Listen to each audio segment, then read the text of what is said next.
Bonjour à tous et à toutes, plutôt bonsoir à tous et à toutes. Je vais continuer à parler de mes lectures. Je sais pas qui ça intéresse, mais enfin moi j'aime bien m'écouter parler, hein, vous l'avez compris. Donc vous savez que j'ai pour ambition, notamment, hein, parce que j'ai plusieurs projets simultanément sur le feu, comme on dit, d'écrire un ouvrage consacré à une des Mazarines, une des nièces de Mazarin, la comtesse de Soissons, Olympe Mancini, je pense plutôt, hein, comtesse de Soissons. C'est une altesse royale, hein. Ce n'est pas une simple comtesse. Enfin, existe-t-il de simples comtesses? C'est pas très gentil de ma part, hein, de dire ça, mais bon, vous avez compris.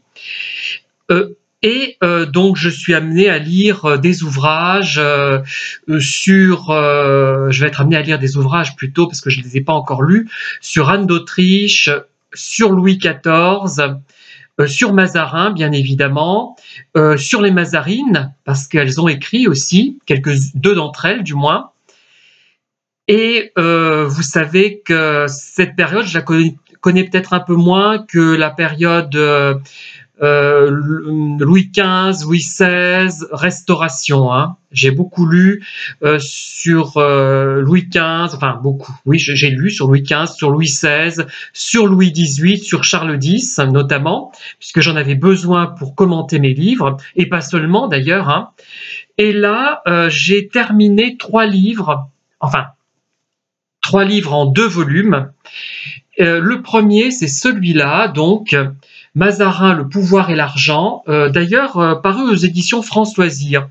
On décrit souvent cette collection, elle est vilipendée souvent, et il y a quand même des titres intéressants, notamment celui-là, alors qui est de Georges Bordenove. Mais j'en avais lu un autre de Georges Bordenove, je crois que c'était sur Louis-Philippe, il me semble, qui m'avait davantage passionné que celui-là, donc qui retrace le parcours de Mazarin.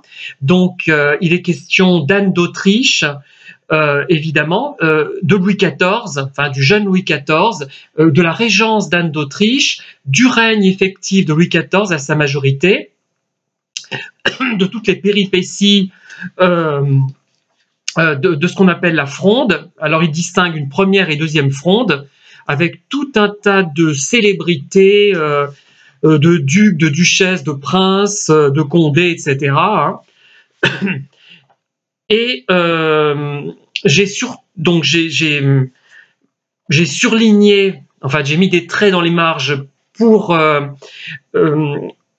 étayer un peu mon futur livre que je vais préparer longuement. J'espère que d'ici là, personne n'en écrira un parce que sinon tout va tomber, tout va tomber à l'eau. Enfin non, parce que le mien sera différent, je pense, hein, mais je voudrais pas être accusé de plagiat si quelqu'un sort un livre sur la comtesse de Soissons. Ça va être un peu embêtant. Surtout que je vais y mettre un certain temps parce que j'ai bien une quarantaine de livres à lire.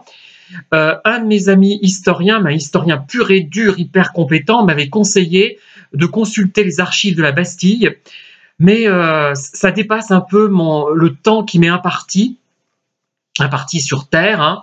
Et si je fais ça, je vais négliger d'autres projets et je ne vais pas forcément apprendre tant que ça, sans doute, peut-être que oui, mais peut-être que non. Et peut-être que je ne trouverai rien, je ne sais pas, mais déjà, ça va me prendre trop de temps. Je suppose qu'il faudra que j'aille à Paris, elles ne sont pas consultables en ligne, évidemment, elles ne sont certainement pas numérisées. Et voilà. Donc je vais également lire des livres sur l'affaire des poisons, parce que la comtesse de Soissons a participé plus ou moins, enfin, a été impliquée plutôt dans cette affaire des poisons. Donc ce livre de Bordenove, donc c'est bien fait, c'est bien écrit, j'aime bien son style, c'est très classique, c'est riche, mais je crois que finalement, peut-être que le personnage du cardinal Mazarin, qui avait pour modèle d'ailleurs le cardinal de Richelieu, il l'admirait beaucoup, ils sont un peu connus, je crois même d'ailleurs, je ne veux pas dire de bêtises, mais je crois. C'était surtout par rapport à la comtesse de Soissons, et d'ailleurs, j'ai surligné de 3 traits ou 2 traits les passages intéressants. Mais enfin, c'est quand même un livre documenté et sérieux, mais qui ne fait pas tellement référence à des archives réellement. C'est une bibliographie à la fin, hein, une bibliographie livresque vraiment. Il a consulté ou lu et consulté certainement, parce que comme moi je vais le faire beaucoup de livres, hein, moi je vais peut-être en lire peut-être une quarantaine quand même, hein, mais il n'y a pas vraiment de document d'archives. Alors que moi, sur la comtesse de Soissons, j'ai quand même un document d'archives qui m'a été d'ailleurs retranscrit, parce que moi je suis pas très doué, hein, l'écriture, c'est un document de 1708 certainement, une reconnaissance de dette à la comtesse de Soissons. Donc Gérard Tabary, l'historien dont j'ai parlé, parce que j'hésitais entre plusieurs comtesses de Soissons, il en a déduit que c'était Olympe Mancini, la plus célèbre, hein, des comtesses de Soissons, puisqu'il était question de Belgique, enfin bref, tous les éléments, tous les indices allaient dans le sens de cette comtesse-là plutôt que d'une autre. Enfin, il y en avait 3 possibles, hein, sauf erreur, hein, voilà. Moi, j'en avais repéré 3, il me semble, possible, mais bon, j'étais pas sûr que c'était celle-là. C'est une reconnaissance de dette, donc ce n'est pas de la main de la comtesse de Soissons, parce que là, j'aurais peut-être pas pu l'avoir, ça aurait été beaucoup trop cher, mais je l'avais trouvé, je crois, sur Delcamp. Donc, j'ai quand même un document d'archives, finalement. Et le reste sera livresque. Mais le tout, c'est que je me fasse une idée du personnage. Donc, ce livre-là, quand même, est un livre, je trouve, sérieux et apparemment très documenté malgré tout, hein. Ce n'est pas fait n'importe comment. Bon, simplement, peut-être que ce n'est pas un personnage que je trouve extrêmement passionnant. Par contre, il y a un truc marrant, c'est lui qui, à la fin de sa vie, s'est dit, je ne sais plus exactement la phrase, « Mon Dieu, je vais devoir quitter tout cela, toutes ces richesses, toutes ces collections. » Il y avait beaucoup de collections, de tableaux notamment, de statues, qui ont d'ailleurs été partiellement détruites par le duc de Mazarin. C'est lui qui a hérité du titre de Mazarin, duc de Mazarin, donc, qui était le mari d'une des nièces de Mazarin. Voilà. Donc c'est un livre vraiment, je regrette pas d'avoir lu, mais j'en lirai d'autres sur Mazarin. J'en ai encore au moins 2 autres, hein, voire 3, je sais plus. Et puis Anne d'Autriche aussi, il faut que je me penche sur Anne d'Autriche, parce qu'ils avaient apparemment, ils étaient très proches, peut-être avaient-ils même une liaison, on ne sait pas, hein. Mais la régence d'Anne d'Autriche, c'est quand même intéressant, je trouve. Voilà. Alors, il y a aussi ce livre qui contient 2 récits. Alors j'aime beaucoup cette collection Mercure de France, Le Temps retrouvé. Je ne sais pas pourquoi, je trouve qu'ils sont toujours intéressants ces livres, parce que ce sont des mémoires ou des lettres. Il y avait les lettres de la princesse Palatine, les mémoires de Madame Campan, la première femme de chambre de la reine Marie-Antoinette.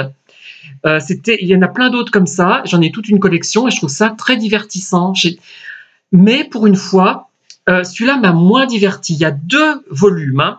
Il y a d'ailleurs le titre Mémoires d'Hortense et de Marie Mancini, moi je trouve incorrect ce titre. Ça donne l'impression que les mémoires sont que les 2 femmes ont écrit les mémoires en même temps, que les 2 sont mêlés. En fait, il y a les mémoires d'Hortense Mancini et ensuite les mémoires de Marie Mancini. Donc il y a 2 livres en un. Donc elles ont écrit cela pour un petit peu se justifier. Alors, le récit de Marie Mancini est beaucoup plus long que celui d'Hortense, hein. Alors, ce que j'apprécie déjà dans ce livre, c'est qu'elles font tous les accords avec les imparfaits du subjonctif et plus que parfaits du subjonctif. Récemment, d'ailleurs, on m'a reproché d'en utiliser trop. Mais non, je fais la concordance des temps et elles la font systématiquement. Moi, je trouve que c'est très bien. À ce niveau-là, j'ai beaucoup apprécié. Mais c'est vrai que par moments, le livre est rendu presque illisible, hein. Il faut s'y reprendre à 2 fois. Alors, ce que je peux en dire, c'est que c'est moins intéressant que la plupart des livres de cette collection. Ceux qui en ont lu seront peut-être déçus en lisant cela. Non pas parce qu'ils sont mauvais, mais c'est parce que elles n'ont pas écrit ça par plaisir, j'ai l'impression. Elles ont écrit ces 2 textes pour se justifier. Pour justifier, bon... Hortense, c'était la plus jolie des 2 apparemment, l'autre était pas mal non plus, mais elle ne correspondait pas forcément aux critères de beauté de l'époque. La comtesse de Soissons était plus dans ses critères de beauté et elle avait paradoxalement moins de succès apparemment. Comtesse de Soissons d'ailleurs, c'est une des premières petites amies de Louis XIV, hein, faut le savoir. Je crois que c'est la première. Bon, je sais pas ce qui s'est passé entre eux, hein, je ne suis pas dans les confidences, donc c'est quand même un personnage important que je vais traiter là. Hein.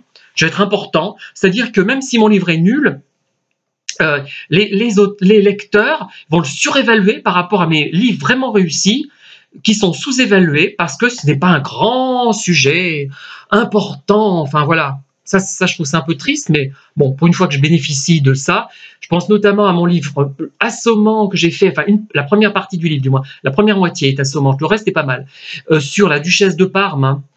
Il a été surévalué aussi par les lecteurs, je suis content, hein. Finalement j'ai de la chance par moment. Donc, mémoire d'Hortense Mancini.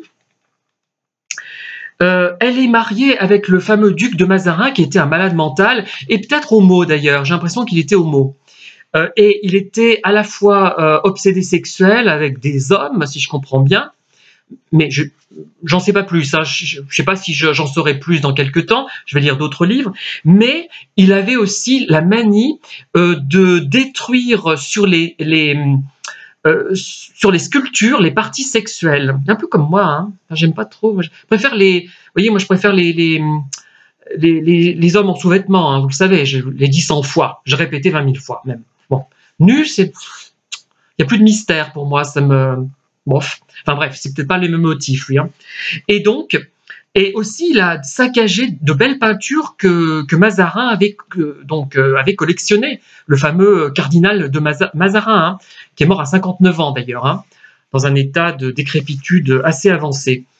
Les mémoires de Marie Mancini, elle est mariée avec un colonna, mais au début ça se passe bien, mais après il devient infidèle, bref... il aurait eu un enfant avec une autre femme. Elle dit pas tout, d'ailleurs, elle ment. Ce que nous suggèrent d'ailleurs les notes. Bon, il y a beaucoup de notes dans ces deux livres. Moi, ça me gêne toujours de regarder les notes à la fin du volume. Ça rompt ma lecture. Mais là, les notes sont intéressantes et elles apportent vraiment quelque chose. C'est-à-dire que Marie Mancini, elle a menti. Elle n'a pas tout dit, hein, dans ce mémoire-là. Et Hortense, je pense que...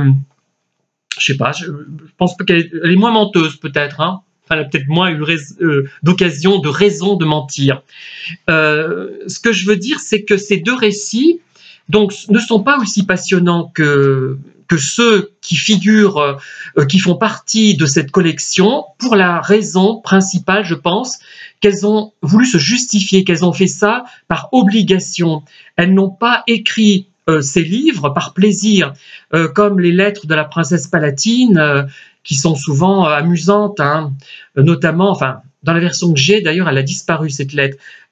Les lettres dans laquelle elle parle des endroits où elle fait caca à Versailles, enfin tout le monde fait caca partout, c'est épouvantable, et elle le dit très ouvertement, donc c'est assez choquant pour nous, enfin pour moi mais c'est amusant en même temps. Et là, voilà, on peut dire ça. Et deuxième chose qu'on peut dire, c'est que l'argent ne fait pas le bonheur. Hein. Être duchesse, ce n'est pas tellement duchesse de Mazarin. Et l'autre, elle est, comment dire, j'ai oublié le terme. Elle n'est pas commandeuse, elle est, bref, enfin, c'est équivalent de prince-duc. Hein. Elles n'ont pas une vie très heureuse. Et qu'est-ce qu'on apprend dans ce livre, c'est qu'elle passe de château en château, de couvent en couvent. Elles fuient finalement à chaque fois. Elles sont poursuivies. Colonna veut que Marie rentre au bercail. Donc, il exerce des pressions. Elles vont dans des couvents. Mais ce que je regrette, c'est qu'elles ne détaillent pas leur vie dans ces couvents. C'est trop court en fait. C'est beaucoup trop court. Ce n'est pas comme les lettres... de qui d'ailleurs je vais regarder ici, parce que de Madame de Queluche, j'ai dû les lire celle-là, Madame Campan bien sûr. Qu'est-ce qu'il y a d'autre? La comtesse de Boigne, j'ai pas lu entièrement, mais ça fourmille d'informations, hein. Entre 1776 je crois et 1848, hein, il y a plein de choses. Qu'est-ce qu'il y a d'autre? Madame de Lafayette, tiens oui, je vais le lire, l'histoire d'Henriette d'Angleterre notamment, qui est un livre inachevé et posthume qu'elle a écrit donc, mais qu'elle n'a pas terminé. Marquise de la Tour du Pin, Madame de Maintenon, princesse des Ursins, Madame de Guette, Madame du Hossé, la baronne d'Oberkirch, pardon, la princesse Palatine, évidemment. Et Madame de Staël de Launay, entre autres. Hein, voilà, il y a toute une collection. Voilà, ce livre-là. Je vais vous mettre les références. Donc, c'est un, comment dire, des remarques un peu débridées, mais qui correspondent tout à fait à mon état d'esprit, hein, débridé lui aussi. Voilà. Donc, je vous reparlerai des autres livres que je vais lire sur les Mazarines. Donc là, c'est les Mazarines indirectement, puisque là, c'est plutôt la reine consort, la reine, enfin, la mère de Louis XIV, Mazarin, tous les gens de la Fronde, Louis XIV lui-même, les Mazarines, notamment la comtesse de Soissons et les deux qui apparaissent ici. Et aussi la duchesse de Mercœur, entre autres. Il faudra que je fasse le point sur les Mazarines, hein, il y en a beaucoup. Et celui-là, donc voilà. Voilà, allez, j'ai assez bavardé. C'est une vidéo un peu confuse. J'espère que vous n'allez pas la trouver trop décevante. Là, je fais le clown. Comme je peux plus danser, hein, à cause de mon arthrose, je fais le clown. Je sais pas si ça vous amuse, moi pas. Non, j'arrête. Allez hop.